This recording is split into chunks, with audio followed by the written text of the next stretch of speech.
আসসালামু আলাইকুম। তো ইতিমধ্যে দেখতে পাচ্ছেন যে আমাদের শরীয়তপুরে এক কালবৈশাখী ঝড় বয়ে গেছে। তাই ঝড়ে অনেকের ক্ষয়ক্ষতি হচ্ছে। দেখা যাচ্ছে যে প্রচুর ঝড়, এমন ঝড় আমার লাইফে কখনো আমি দেখিনি। দেখতে পাচ্ছেন যে আমার পিছনে এই যে গাছ পড়ে দেখেন যে একটা ঘর পইরা বা পুরো তছনছ হয়ে গেছে। আপনার ঘরের ভিতরে নাই কিছু, দেখেন খাট ঠাট একবারে যা আছে এভরিথিং সব ভেঙে চুরে গেছে। তো এরকম আমাদের এলাকায় আরো অনেক ক্ষয়ক্ষতি হচ্ছে। তো আপনাদেরকে আমি এক এক করে সবই দেখাবো। এখন দেখতেছেন যে এটা হচ্ছে আমাদের নাগেরপাড়া ইউনিয়ন, গোসাইহাট থানা, নাগেরপাড়া ইউনিয়ন, শরীয়তপুর জেলা, গোসাইহাট থানা, নাগেরপাড়া ইউনিয়ন। দেখতে পাচ্ছেন যে এদিকে আসো, এদিকে সব দেখাও যে প্রচুরই ক্ষয়ক্ষতি হচ্ছে অনেক।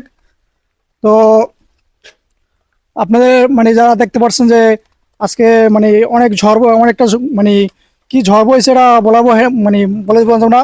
এটা আপনার 1998-তে যে বন্যাটা হয়েছে, তারপরে মনে হয় আমি আমার লাইফে এরকম বন্যা আমি দেখি নাই, এই ফার্স্ট দেখলাম। দেখেন যে অবস্থা, পুরা ঘর একবারে সবকিছু ভেঙে চুরমার হয়ে গেছে।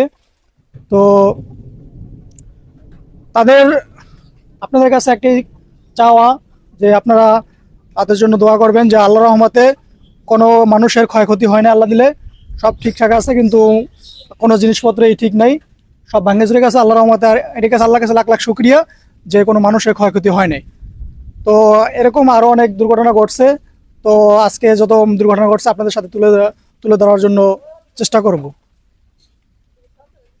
ওই দেখেন, এদিকে দেখেন কি অবস্থা, সব তছনছ হয়ে গেছে। তো ভিডিওটা যে যেখানে দেখতেছেন, ভিডিওটা একটু বেশি বেশি শেয়ার করে দিবেন, যাতে আমাদের সরকারের চোখে ভিডিওটা পড়ে, তার থেকে যে আমরা কিছু আশা করতে পারি। আহ,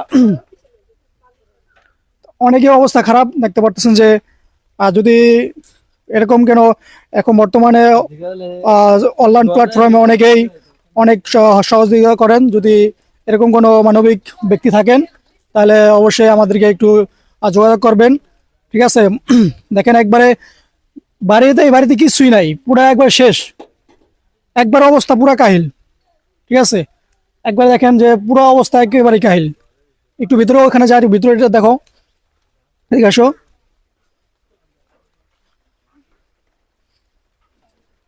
দেখতে পাচ্ছেন যে একবারে এই যে মূলত মনে করেন যে এই গাছটার কারণে হচ্ছে আপনার এই অবস্থা হচ্ছে। তো দেখেন এই যে লার্কি টার্কি যা আছে সব ভিজে একবারে শেষ, একবারে তারা তাদের গুছানো সংসারটা একেবারে শেষ।